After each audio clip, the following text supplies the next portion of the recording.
Olá, está começando o Ecocenado. Veja nesta edição o desafio de conter a poluição causada pelos plásticos. Mudanças climáticas expulsam as pessoas de suas casas.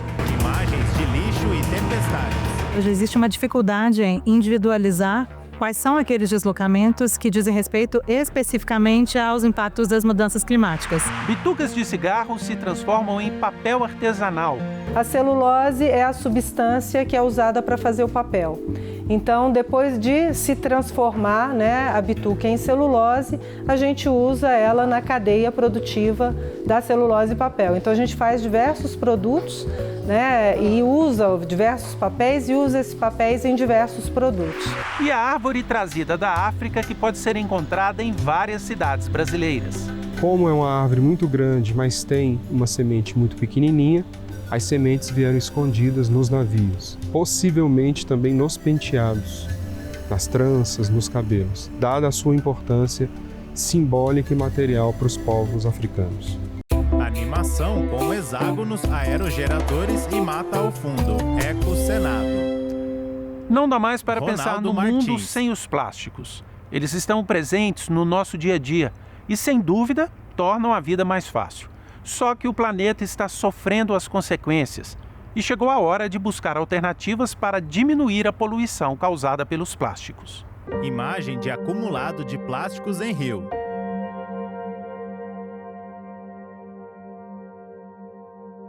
Plásticos de todos os tipos.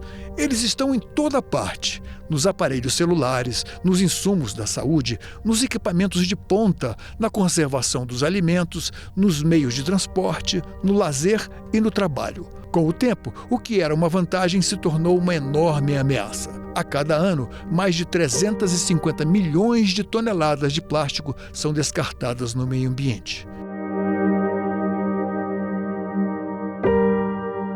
Mestre em Engenharia Ambiental, Lara Ivanitsky encaminha propostas da Oceana para o Congresso Nacional. A Oceana é uma organização do Lara terceiro Ivanik, setor. Nós gerente somos de uma organização advocacia e estratégia da Oceana. sem fins lucrativos, para a proteção dos oceanos. O plástico ele é um material extremamente barato. Ele é um material que ele é bastante versátil, leve, então ele pode produzir tanto materiais em embalagens rígidas como em embalagens flexíveis.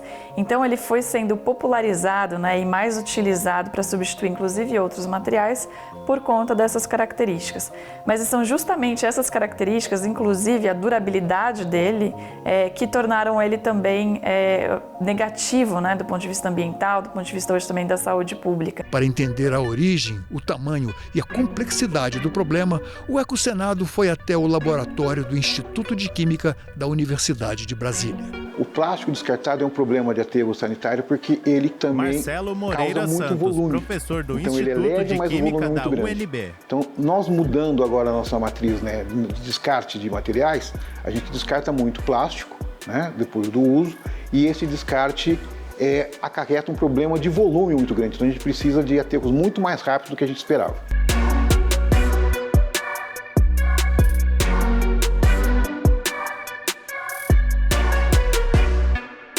O Brasil hoje é o 8º maior poluidor de plástico no mundo, contribuindo com 1.300.000 toneladas por ano. Grande parte das sacolas e embalagens descartadas seguem pelos cursos d'água ou são lançadas diretamente no mar, afetando a saúde dos animais marinhos e dos consumidores do pescado. Tartaruga comendo plástico, golfinho morto em praia e leão marinho envolto em corda. O mar ele está contaminadíssimo com lixo plástico, sobretudo esses itens descartáveis e as embalagens. E o que a gente vê, a gente recebe muitos vídeos e fotos e relatos dos pescadores que saem todo dia para pescar e voltam com a rede cheia de sacola plástica, cheia de copo plástico, embalagens emaranhadas na rede de pesca, porque aquilo está no mar e aquilo está sendo pescado. Retirar o plástico do meio ambiente depende de um conjunto de mudanças nas leis, na atitude dos governos e no comportamento da população. Uma das alternativas para reduzir a presença indesejada do plástico seria a reciclagem, mas até o momento ela tem obtido resultados muito aquém do desejado. Menos de 4% do plástico descartado pode ser reciclado. Na verdade, tem uma questão sempre de escala e de comércio, né? Então, a questão de plástico biodegradável ser mais caro, né, porque a quantidade é muito menor. A indústria plástica, desses plásticos que a gente chama de grande escala, né, de commodities, é muito mais forte. Fora que tem um interesse industrial evidente, né? A indústria que está dominando, ela não tem o interesse de ter a substituição.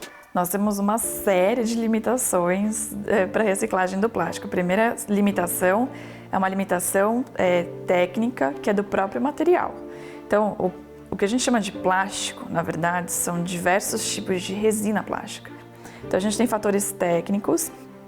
Um outro fator técnico é que o plástico, quando ele vai para a reciclagem mecânica, a cadeia molecular dele se quebra e não se rearranja, que é diferente, por exemplo, do alumínio.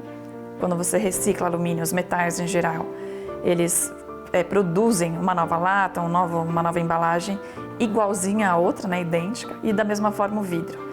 Para plástico, isso não é possível, então a gente consegue reciclar ele mecanicamente 2 vezes. Um projeto do Senado propõe a economia circular do plástico, que começa pela retirada gradual do mercado dos itens não retornáveis até a mudança da cadeia de produção e consumo para reduzir ao mínimo possível a presença do material e seus compostos no meio ambiente.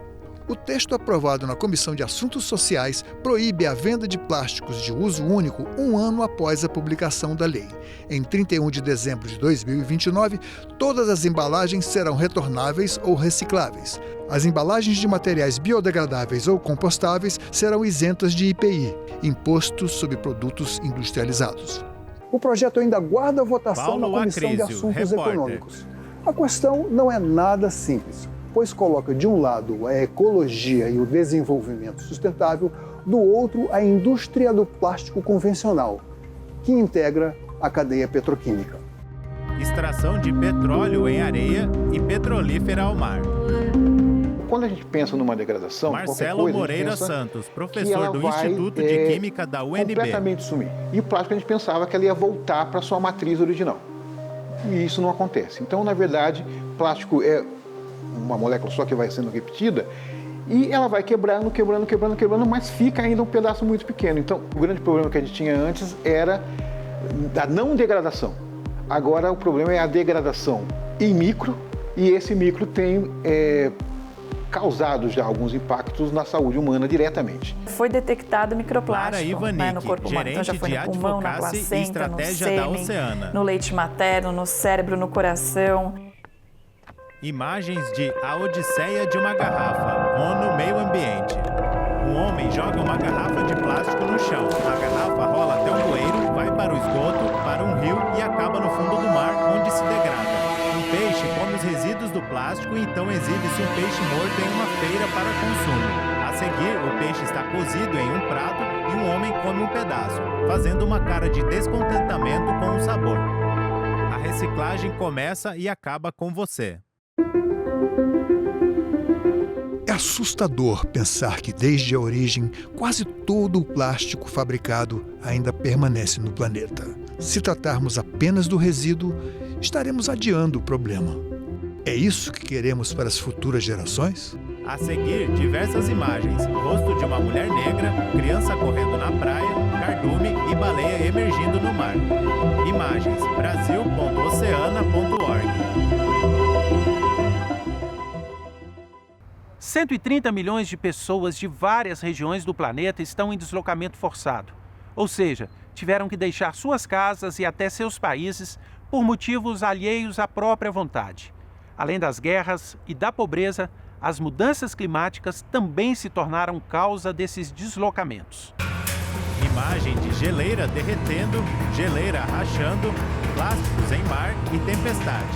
Hoje existe uma dificuldade em individualizar quais são aqueles deslocamentos que dizem respeito especificamente aos impactos das mudanças climáticas. Em parte porque o que a gente vê é que existe cada vez mais uma sobreposição entre conflito, situações de vulnerabilidade extrema, violência extrema e impactos das mudanças climáticas. Então, é menos comum a gente falar em pessoas que estão em deslocamento forçado só por razões relacionadas ao clima e cada vez mais a gente conseguir entender do todo de pessoas em deslocamento forçado quais são aquelas cujas razões também envolvem eventos climáticos extremos ou impactos mesmo de efeito prolongado das mudanças climáticas.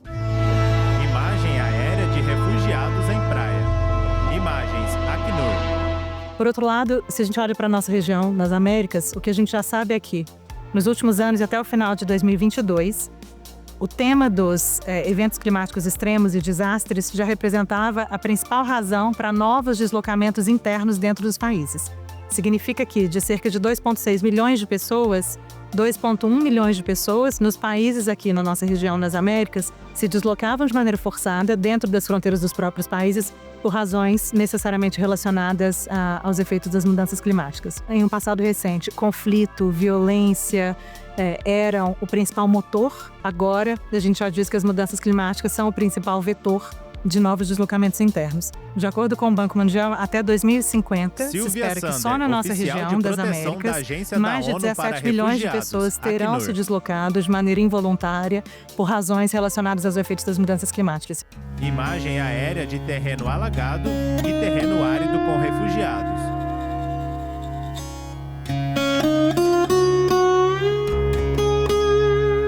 Regiões que são mais gravemente ou desproporcionalmente expostas aos efeitos das mudanças climáticas, né, como ciclones, furacões, secas prolongadas, enchentes, como a gente vê acontecendo no Rio Grande do Sul. E, portanto, essas regiões, esses países tendem a ser aqueles que, infelizmente, vão conviver com um volume maior de deslocamentos. A gente está falando, sobretudo, de países no continente asiático, também países africanos e, como eu disse, as Américas já se colocam como talvez a terceira região que tem um conjunto que já é hoje mais gravemente ou desproporcionalmente impactado. O mundo vive um momento em que muitos países estão fechando as fronteiras porque recebem populações que fogem, por exemplo, de conflitos, como nós vimos na Síria. Isso pode causar um problema ainda maior na medida em que aquelas populações que estão tendo que se deslocar em função das mudanças climáticas não têm para onde ir. O que a gente percebe é que oficial de proteção da Agência da ONU para Refugiados, como por exemplo, acesso à água, acesso a terras produtivas, acesso a territórios seguros, né, que não são tão gravemente afetados por enchentes, terremotos, etc.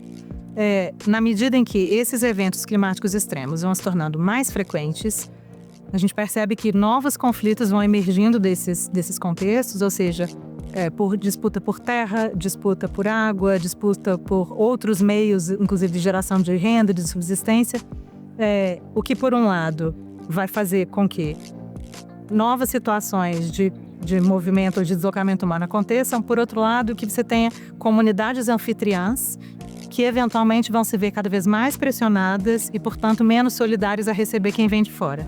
Né? Então, no contexto global, a gente enfrenta hoje um cenário bastante desafiador, né, de queda substantiva do financiamento para as respostas humanitárias, né, a movimentos massivos de refugiados ou outros movimentos de deslocamento humano. Por outro lado, a crise climática chega como um fator que vai pressionando cada vez mais essas comunidades anfitriãs, e aí a gente percebe que você tem uma queda de solidariedade que ora aparece através dessa queda do financiamento, não só financiamento humanitário, mas o próprio financiamento climático, né, a política de adaptação, de mitigação, e por outro lado em populações que já se preocupam se vão ter o suficiente para sobreviver, né, nesse contexto de recursos escassos e o que vai representar a chegada de novas pessoas, né, vindas de outras regiões do país, vindas de outros países. Imagem de refugiados carregando malas em meio à inundação.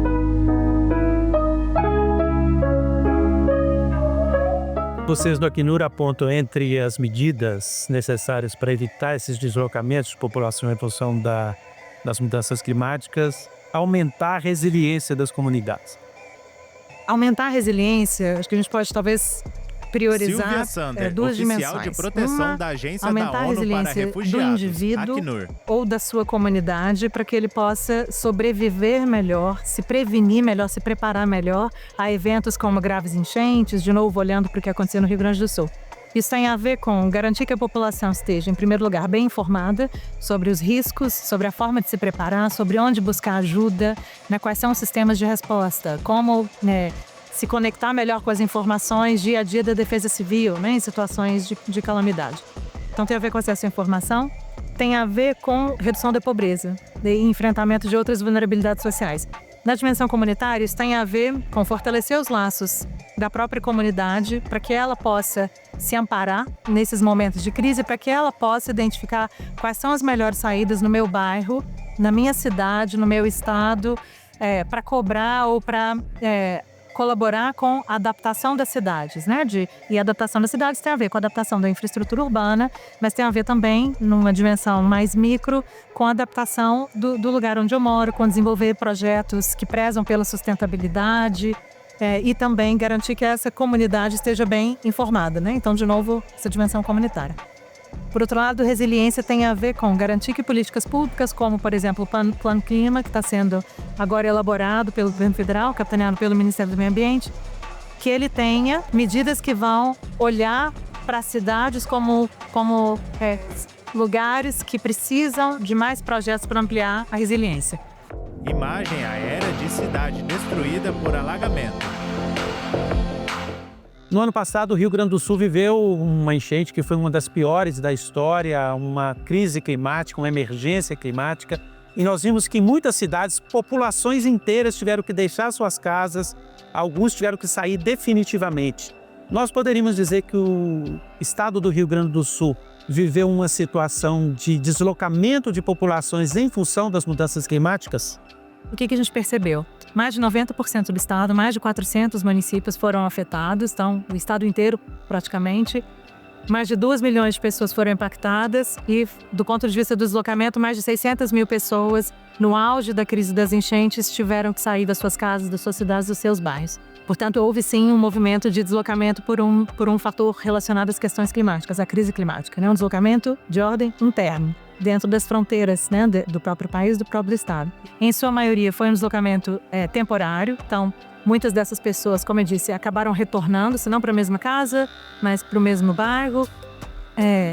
E, por outro lado, a gente percebeu que algumas pessoas fizeram um movimento talvez um pouco mais permanente, né? Então, pessoas, por exemplo, que moravam no Vale do Taquari, que foi uma das regiões mais gravemente afetadas, procuraram, e depois de terem passado, não por uma enchente, mas desde setembro de 2023, foram vários os relatos que a gente ouviu, né, de pessoas brasileiras e não brasileiras, que aquela era não a primeira, não a segunda, mas a quinta enchente, só que dessa vez, claro, em maio, numa magnitude nunca antes vista. Algumas dessas pessoas saíram do Vale do Taquari e decidiram procurar trabalho, por exemplo, se restabelecer na Serra Gaúcha, que também foi muito afetada, nem tanto por enchentes, mas por graves deslizamentos de terras, né, que era uma região montanhosa. E agora parte do desafio é como olhar para as lições aprendidas, boas e ruins, dessa tragédia que aconteceu ali, para inclusive melhorar a nossa visibilidade estatística, o tema, como contabilizar melhor quem se desloca, por quanto tempo se desloca, quantas vezes se desloca e quais são as melhores respostas para esse contexto específico. Diversas imagens de indivíduos e famílias de refugiados.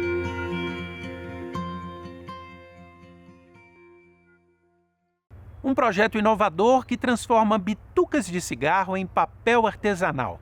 Esse é o destaque do nosso quadro Ideias Verdes. Animação com aerogeradores, placas solares e mata. Ideias Verdes.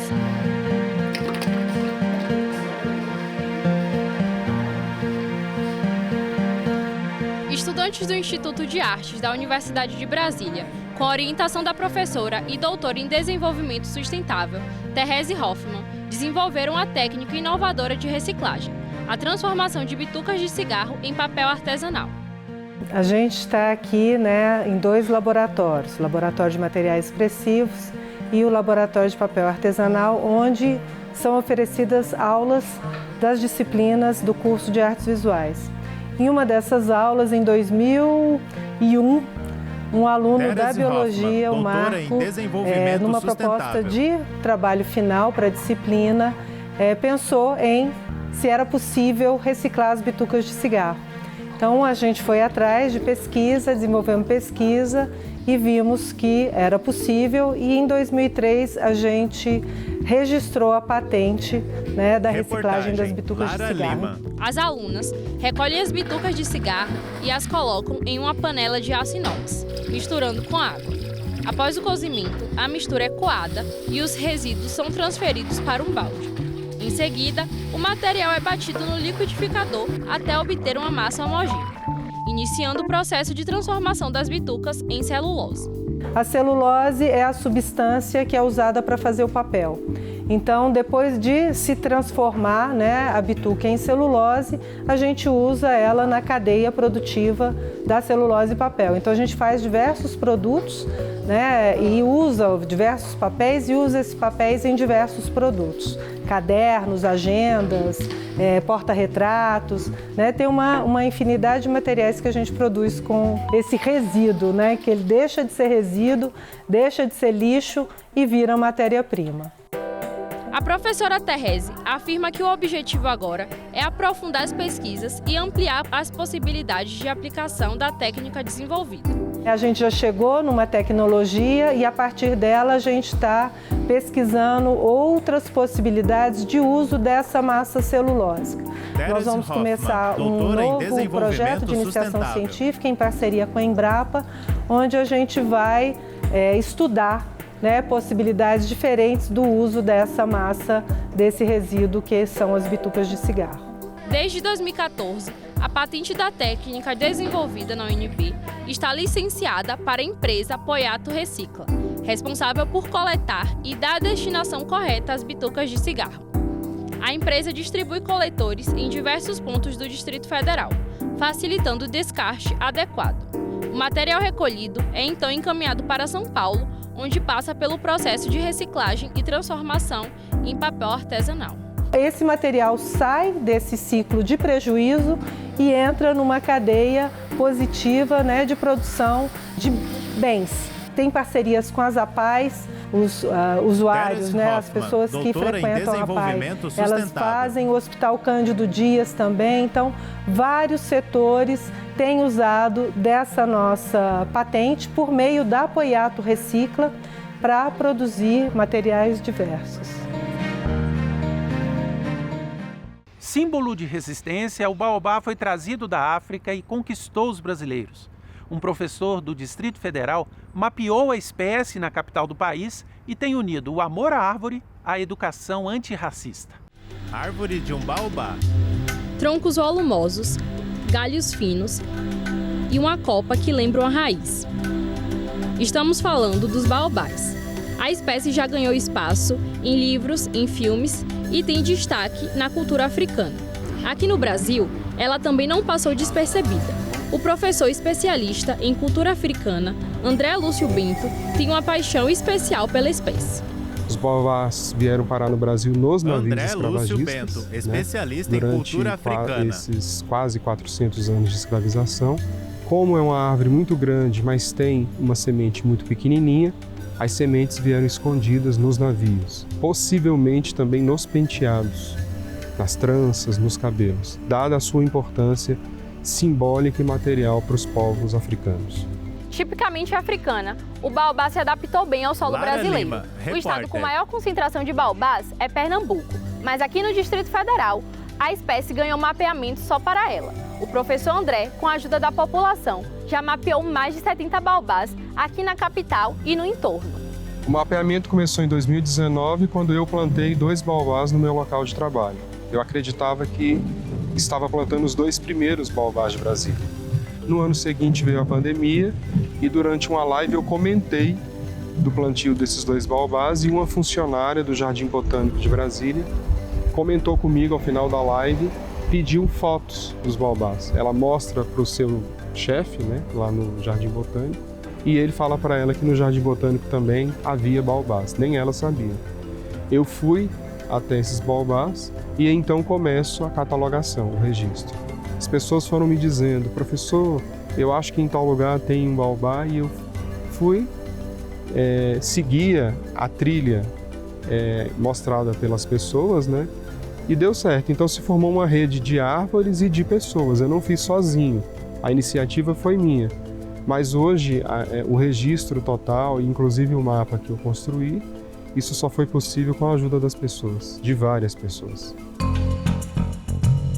Foi a partir do contato com os baobás que o professor aprofundou ainda mais seu trabalho com a educação antirracista em escolas e universidades.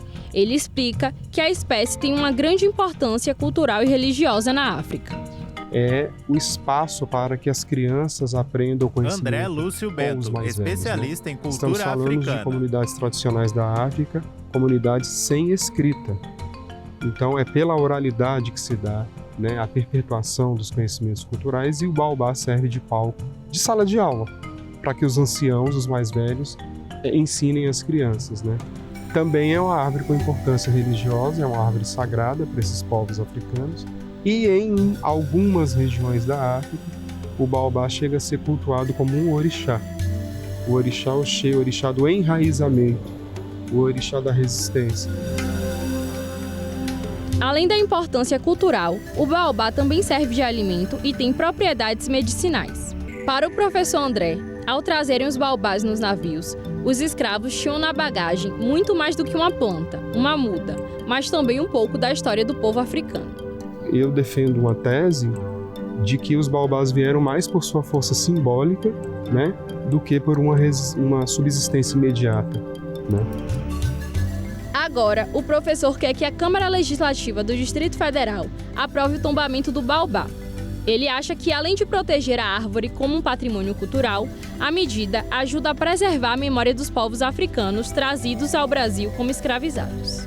Os baobás têm longevidade milenar. Existem hoje já catalogados, registrados por meio de um exame de radiocarbono. André Lúcio na Bento, África, especialista em cultura anos, africana. Né? Inclusive alguns sendo vítimas também de mudanças climáticas, derrubadas em razão da construção de cidades, construção de estradas. Você também encontrou um baobá e quer ajudar na catalogação do professor? Entre em contato com ele através do Instagram ou pelo site www.baobabrasil.com. Imagem do sol se pondo por trás de um baobá. A gente fica por aqui. Obrigado pela audiência. Para rever e compartilhar este e outros programas, acesse o site senado.leg.br/tv ou o nosso canal no YouTube. Tchau e até o próximo Eco Senado. Os créditos entram em tela.